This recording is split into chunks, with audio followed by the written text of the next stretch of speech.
Bom dia, meu querido. Que bom que você está aqui comigo nesse vídeo, ouvindo a palavra do Senhor. Eu quero dizer para você que Deus vai falar profundamente com o teu coração nesse dia. Então preste muita atenção, abra os teus ouvidos e o teu coração para receber aquilo que o Senhor vai repartir contigo nesse dia. Meu nome é Leiva Martins, eu sou seguidor de Jesus, eu moro em Brasília, Distrito Federal. Esse é o canal Novo e Vivo Caminho, para o qual eu convido você a se inscrever. Você pode localizar aí no YouTube, Novo e Vivo Caminho 1972. E de 2 em 2 semanas você vai estar recebendo uma palavra viva do coração de Deus para o teu coração. Hoje eu vou meditar contigo num trecho da vida de Davi, na período da preparação que ele estava antes de assumir o trono de Israel. E o recorte bíblico que eu quero trazer aqui está no livro de 1 Samuel, capítulos 25, 26 e 27. A gente vai extrair desses capítulos alguns princípios, alguns aprendizados para a nossa vida. Contextualizando para você, Davi aqui, ele estava fugindo do rei Saul, né? A história bíblica nos conta que Davi ele recebeu a unção de rei ainda jovenzinho. Se estima que ele tinha cerca de 17 anos quando ele recebeu esta unção como filho mais novo da família ali de Jessé, que morava em Belém. E até ele assumir o trono de Israel, ele assumiu com 30 anos. Então, esses 13 anos, né, dos 17 aos 30, foi um período de intensa perseguição, porque Saul, que era o rei de então, já havia sido publicamente rejeitado por Deus, e Saul sabia disso, né? Davi também sabia disso, e mais do que isso, o povo de Israel também sabia que Davi se tornaria o rei de Israel mais cedo ou mais tarde. E Saul, num misto de ciúme, de inveja e de loucura, ele passou os 13 anos, né, do ano 17 ao 30 da vida de Davi. Saul passou perseguindo implacavelmente a vida de Davi. E aqui nesses capítulos 25 a 27, nós vemos um recorte onde Davi ele estava em uma terra estrangeira, uma terra que não era dele. Primeiro, em um outro pedaço, né, do reino de Israel, que não era a sua cidade natal, a sua região natal. E depois, mesmo num lugar fora do reino de Israel, numa nação ali vizinha. E meditando nesses capítulos, eu trago a seguinte reflexão que serviu para a vida de Davi e serve para a nossa vida também. Enquanto eu espero a promessa, o que eu aprendo, né? Enquanto eu espero a bênção prometida de Deus chegar na minha vida, o que eu aprendo enquanto isso? Então a gente vai, com esse olhar, tirar aqui alguns aprendizados destes 3 capítulos de 1 Samuel. Começando pelo capítulo 25. Aqui a história narra que Davi, ele e os seus homens, né, as pessoas que o acompanhavam, eles cuidavam dos rebanhos de um homem chamado Nabal, que morava ali no Monte Carmelo, uma região que não era a região natal de Davi, mas ainda dentro do reino de Israel. E depois de prestar muito serviço, cuidando dos rebanhos deste homem, a Bíblia diz que era um homem próspero, rico, com muitas posses, né? Davi e os seus homens trabalhavam incansavelmente cuidando daqueles rebanhos, protegendo. Naquela época, a poupança, né, vamos dizer assim, eram os rebanhos, né? Então, era muito visado naquela época por salteadores, né, por ladrões que passavam e roubavam, né, aqueles rebanhos. E Davi cuidou dos rebanhos que nem eram dele, né? Era daquele homem chamado Nabal, e ele era casado com uma mulher chamada Abigail, e eles moravam ali. E uma certa feita, Davi pediu, vamos dizer assim, um favor, né, uma contrapartida para o Nabal pelo cuidado, né, do patrimônio alheio, né? E Nabal, com muita avareza e com muito deboche até, negou esse cuidado, né, para Davi e o seu grupo. E aí Davi se enfureceu e determinou no seu coração, junto com o seu grupo, de exterminar a todos os homens que fossem da família de Nabal, né? Então ele fez esse juramento. Mas, por providência divina, a mulher de Nabal, chamada Abigail, foi avisada de que Davi estava vindo, né, para cumprir essa vingança, né, esse disparate de Nabal com ele e o seu bando. Então, essa mulher se antecipou e providenciou alimentos, bebidas, para que Davi e o seu bando fossem satisfeitos e assim aquela ira se desviasse. E ali ela foi, enviou aquelas provisões chegaram a Davi e o seu bando, e logo em seguida a própria Abigail veio em pessoa e se prostrou aos pés de Davi e intercedeu para que a sua família fosse salva, né? E aquela intercessão fez efeito, porque Davi desistiu daquela chacina, daquela matança, e Deus, por seus próprios meios, né, eliminou em poucos dias a Nabal, quando ele soube que a sua mulher tinha feito essa boa ação. A Bíblia diz que o coração dele ficou como pedra. Em poucos dias ele faleceu. Então, nesse episódio, nessa história bíblica, o que a gente aprende enquanto aguarda a promessa de Deus chegar em nossa vida? Nós aprendemos aqui o poder da intercessão. Abigail é essa figura da intercessora ou do intercessor que se coloca entre uma sentença e um povo para interceder pelo bem daquele povo. Então Abigail, ela fez provisões, ela tomou atitudes que desviaram a ira de Davi. Esse é o papel do intercessor. Tomar uma atitude de consagração, uma atitude de oferta, uma atitude de humilhação, para que a ira do Senhor, para que o juízo do Senhor seja afastado de uma situação. Seja essa situação uma pessoa, uma família, uma cidade, um país, um empreendimento, seja o que for. O intercessor, ele tem esse papel de se colocar entre a luta e a sentença e clamar a Deus por uma intervenção divina. Nesse episódio, nas palavras que Abigail usa para aplacar a ira de Davi, ela mostra que ela conhecia as promessas de Deus sobre a vida de Davi. Ela diz assim: eu sei que você há de reinar em Israel, e que o reino de Israel será próspero em tuas mãos. Então Abigail sabia das promessas relativas a Davi. Assim também o intercessor, ele sabe das promessas de Deus. Ele faz menção no mundo espiritual, ele faz menção aos céus, daquilo que os próprios céus já declararam. Eu me lembro agora de Daniel. A Bíblia diz que Daniel era um homem que se dedicava a entender as palavras proféticas. E a Bíblia diz que Daniel, uma certa feita, lendo o livro de Jeremias, ele entendeu que o tempo da restauração de Jerusalém era chegado. E, movido por esse entendimento, ele se pôs a interceder para que aquilo que Deus já havia falado se cumprisse. Então, o intercessor é aquele que se coloca entre Deus e uma situação e clama: Senhor, venha o teu reino. Venha o teu reino sobre essa situação. Venha a tua vontade, aquilo que o Senhor já declarou sobre essa situação.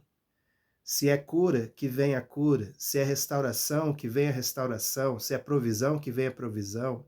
Se é libertação, que venha a libertação. Então, o intercessor é esse que faz menção das palavras do Senhor no reino espiritual. E ele traz os recursos do reino espiritual para o reino físico, para situações limitantes que nós vivemos aqui na Terra. Então, O que nós aprendemos enquanto aguardamos a promessa de Deus? Nós aprendemos o poder da intercessão.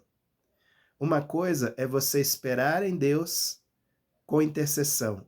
A outra coisa muito ruim é você esperar, entre aspas, com murmuração, esperar com mau humor, esperar sem reconhecer a graça de Deus que te faz esperar, inclusive. Então, o que nós aprendemos aqui? Primeira coisa, o poder da intercessão. No capítulo 26, continuando a história de Davi, a gente vê que Davi ele teve uma oportunidade, vamos dizer assim, de fazer justiça com as próprias mãos, né? Ele fugindo, e aí Saul se acampou relativamente perto de onde ele estava com seus homens. E aí os homens instigaram Davi para que fosse até lá para fazer justiça com as próprias mãos. E Davi foi muito sorrateiramente até o acampamento onde Saul e o seu exército estava, sua guarnição estava, e a Bíblia diz que ele cortou uma beirada, né, do manto de Saul, né? Ele temeu estender as mãos e executar justiça com as próprias mãos. E Davi pensou consigo mesmo e falou: eu não vou colocar as mãos nele, porque ele é ungido pelo Senhor. Eu não vou fazer justiça com as minhas próprias mãos.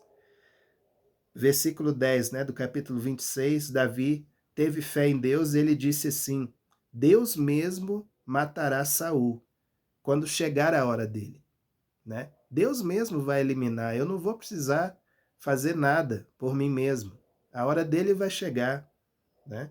Então, Davi, ele não agiu por impulso, né? O que nós esperamos, o que nós aprendemos enquanto esperamos a promessa de Deus chegar é não agir por nós mesmos, mas esperar o tempo e o modo de Deus em nossa vida. Eu digo por experiência própria, tudo aquilo que eu alcancei no Senhor não foi abrindo espaço na cotovelada, né? Sai que é meu, que não sei o quê. Nunca foi assim.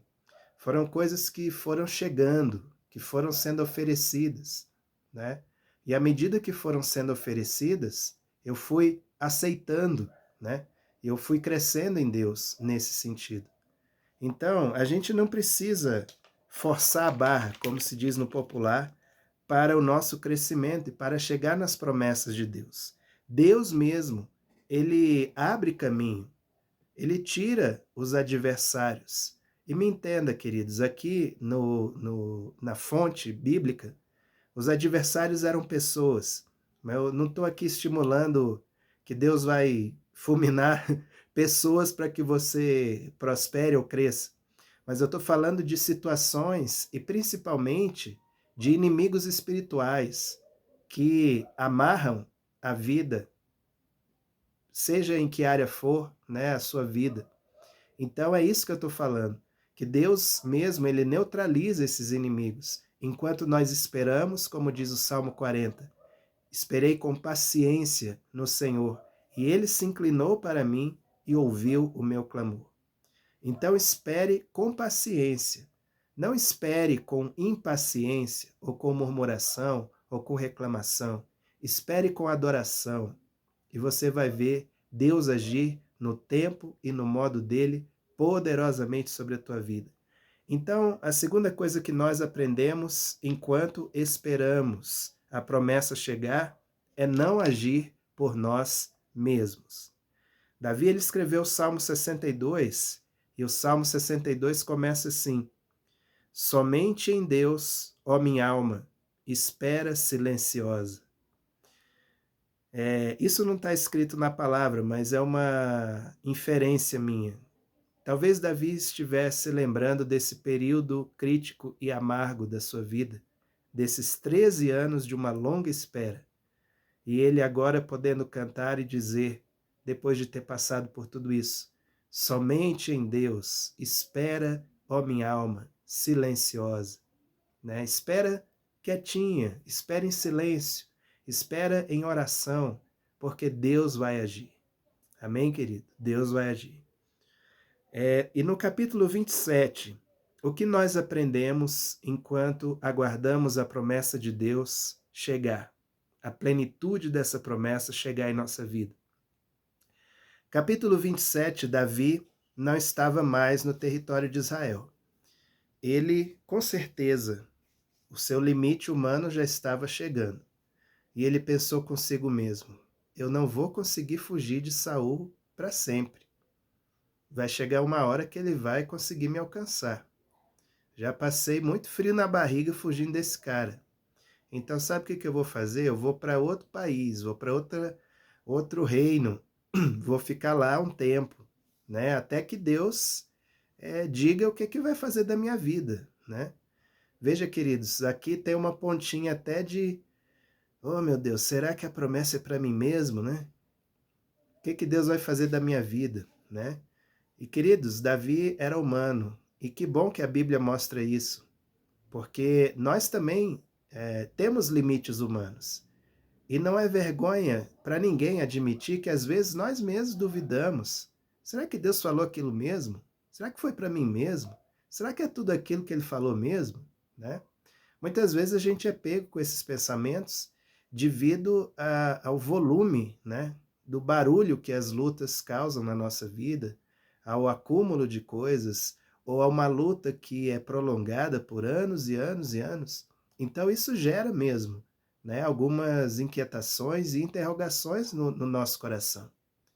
Mas o grande segredo é que você não deixe isso crescer dentro de você, a ponto disso virar uma convicção, uma falsa verdade, né, por assim dizer, e isso roubar a verdade verdadeira, como se diz no interior, né?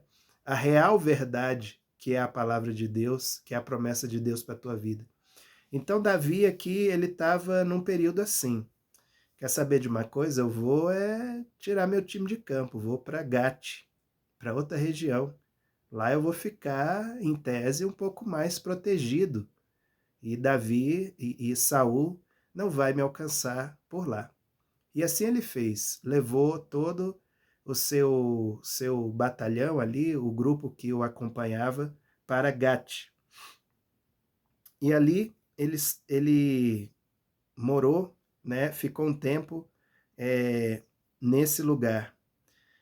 E a Bíblia diz que ele ficava na caverna de Adulão e servindo a Aques, o rei de Gate, também defendendo o território e fazendo pilhagens e saques sobre caravanas que passavam por ali, né?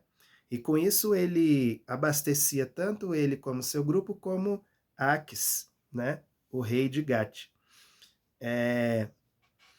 E aí, querido, a minha reflexão é a seguinte, trazendo para nós, qual tem sido o seu aprendizado, o meu aprendizado, durante o tempo em que nós não estamos na nossa herança, né? Qual tem sido o seu e o meu aprendizado durante este tempo que nós não estamos ainda na plenitude da nossa herança, né? Pense um pouquinho, os lugares, quais as marcas que você tem deixado nos lugares por onde você passa? Os lugares aonde você morou, aonde você foi inquilino, os lugares aonde você trabalhou, aonde você serviu, as igrejas e congregações por onde você já esteve, já congregou, qual a marca que você tem deixado nessa trajetória, enquanto a plenitude da promessa não se estabelece na sua vida, né? Os relacionamentos, será que você deixou aquela saudade na outra parte, aquela saudade do reencontro de uma amizade, do reencontro de pessoas que cooperaram juntas, que conviveram juntas em algum sentido? Qual a memória que você deixa na sua trajetória? Então, enquanto nós não estamos na nossa herança, enquanto nós estamos servindo em terras estrangeiras, é importante que a gente deixe como diz Paulo, o bom perfume de Cristo. Se um dia você tiver que fechar uma porta por sair de uma situação que não é a tua herança, que você feche educadamente essa porta, mas não saia batendo porta. Pode ser que um dia você precise passar por ela. Ou mesmo que você não precise passar por ela mais, pode ser que um dia alguém de lá precise da tua mão de apoio. Pode ser que alguém de lá precise da tua palavra de esperança. Então, é importante que, por onde a gente passar, as portas sejam gentilmente abertas ou fechadas e os relacionamentos sejam gentilmente cuidados e fortalecidos.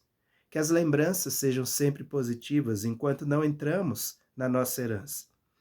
Então, Davi, ele deixou esse bom testemunho para aquela região e para aquele rei de Gate, né? Aques confiava no serviço de Davi, porque ele conhecia e sabia que Davi o protegia, né, dos assaltantes e daquela confusão toda. Então, o que nós aprendemos enquanto não estamos na nossa herança? A terceira coisa, nós aprendemos a morar e a servir em terras estrangeiras, né? Então pense, querido, talvez você esteja ainda esperando algo maior de Deus, uma promessa grande do Senhor, uma conquista grande. Como você tem esperado essa conquista? Você tem esperado com boa expectativa ou com mau humor? Você tem esperado com gratidão, no sentido de dizer, até aqui o Senhor me ajudou e eu sei que Ele vai completar a obra? Ou você tem esperado no seguinte sentido, oh meu Deus, que demora, oh coisa ruim, oh coisa chata, né? Então tudo isso vai definir, né, se você cresce ou não cresce durante o processo da espera. Então, recapitulando aqui, o que nós aprendemos enquanto esperamos? Primeiro, aprendemos o poder da intercessão, né? Deus ensina-nos a interceder. Segundo, nós aprendemos a não agir por nós mesmos, mas esperar o tempo e o modo do Senhor. E terceiro, nós aprendemos a morar e a servir em terras estrangeiras, a servir outros contextos, outras situações, sem querer nada em troca. Fechando essa meditação, eu faço uma conexão aqui com uma expressão que tem sido muito usada ultimamente no meio das empresas e no setor público também a gente ouve falar disso, né, na gestão de pessoas, que são as chamadas soft skills. Soft skills, que é isso, né? É mais ou menos assim, é uma comparação entre soft skill e hard skill, né? Então, hard skill é aquele conhecimento bruto, aquelas habilidades, vamos dizer assim, brutas que você tem, por exemplo, é um curso superior, é uma especialização, é uma formação em língua estrangeira, é uma pós-graduação, são coisas assim formais de aprendizado e de construção de conhecimento que você tem na sua bagagem. E o que são as soft skills? São habilidades pessoais, são habilidades interpessoais, de relacionamento, de cortesia, de saber conviver e trabalhar em equipe, de respeitar, né, as diferenças, de respeitar as lideranças. Então, essa coisa do conviver bem com as pessoas nos ambientes, principalmente profissionais, são as soft skills, né? Então, uma habilidade em gerenciar conflitos, em propor soluções criativas, né? Uma habilidade em ser proativo e se antecipar a eventuais problemas, tudo isso são soft skills, são qualidades softs, né? Suaves, vamos dizer assim. E isso tem sido muito valorizado hoje em dia no mundo corporativo e mesmo nas empresas do setor público, né? Muitas vezes as pessoas elas têm PhD nisso, têm mestrado, doutorado, pós-doutorado, têm cursos N, hard skill de sobra, mas elas não sabem trabalhar em equipe. Elas não são boas no relacionamento interpessoal. Elas não conseguem liderar ou ser lideradas, né? Porque falta essas características do soft skill. E não é raro você encontrar pessoas que hoje são gestoras de outras pessoas, não porque tem hard skill de sobra. Às vezes não tem essa graduação, essa pós-graduação toda, mas pelo fato de terem essas competências comportamentais, elas estão em posição de liderança. E por que eu estou falando disso aqui? Parece que não tem nada a ver com Davi, né? Porque justamente esses aprendizados que nós temos enquanto não entramos na nossa herança são justamente soft skills que Deus nos dá para a nossa caminhada, né? São habilidades de gerenciar crises e de conviver com essas crises e, de certa forma, sair dessas crises, né?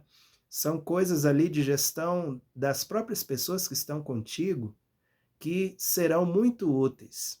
E essas soft skills que Davi aprendeu aqui, elas realmente foram muito úteis. Na próxima mensagem, daqui a 2 semanas, eu vou compartilhar um pouco sobre isso, né? Sobre um momento muito difícil na vida de Davi, em que ele teve que lançar mão dessas habilidades para poder sair, né, dos conflitos. Então eu fecho essa meditação de hoje com essa palavra, né? O que você aprende enquanto não chega na sua herança? Que você possa olhar para esse exemplo do rei Davi e se habilitar com essas soft skills que o Espírito Santo vai te dar e já está te dando em nome de Jesus. Amém? Vamos orar? Obrigado, meu Deus. Obrigado, meu Pai, pela tua palavra viva que fala ao nosso coração, tua palavra que é eterna, que falou ao coração de Davi há 3.000 anos atrás, 1.000 anos antes de Cristo. O Senhor colocou nele experiências e vivências que hoje nós estamos aqui falando e nos alimentando espiritualmente, emocionalmente delas. Muito obrigado por isso, Senhor, porque a tua palavra é eterna e é atemporal. Que o Senhor possa nos ensinar também essas competências, essas características, essa resiliência reforçada em nossas vidas, enquanto não entramos na plenitude da nossa herança. Que sejamos aperfeiçoados pelo teu treinamento, Senhor. Assim nós oramos, assim eu oro, Senhor, por aqueles que ouvem essa palavra, sejam líderes ou sejam pessoas que mesmo não exercendo liderança dentro do teu reino, mas estão com sede, com fome de ouvir algo que vem do teu coração. E eu te peço, Espírito Santo, fala ao coração de cada um dos que me ouvem neste dia, Senhor. Amplifica esta mensagem pelas tuas mãos, pelo teu poder e pela tua graça. Assim eu te peço, Senhor, assim eu oro, agradecido, Senhor, porque tua palavra é dinâmica, viva e poderosa em nossas vidas. Nós cremos e amamos a tua palavra. Te peço que o Senhor nos abençoe em nossas circunstâncias, em nosso dia a dia, supre nossas necessidades físicas, mentais, espirituais, sejam elas de toda ordem, Senhor, que sejam supridas pelo teu poder e pela tua graça. Assim eu oro, assim eu te agradeço, em nome de Jesus. Amém. Amém. Glória a Deus, querido. Que bom contar contigo aqui nesse canal, ouvindo a palavra de Deus. Reforço o convite para que você se inscreva, ative o teu sininho e receba sempre as nossas meditações. Compartilhe esse vídeo com outras pessoas, compartilhe essa soft skill com outras pessoas, que elas sejam também abençoadas e que você tenha uma excelente semana na presença de Jesus e seja luz.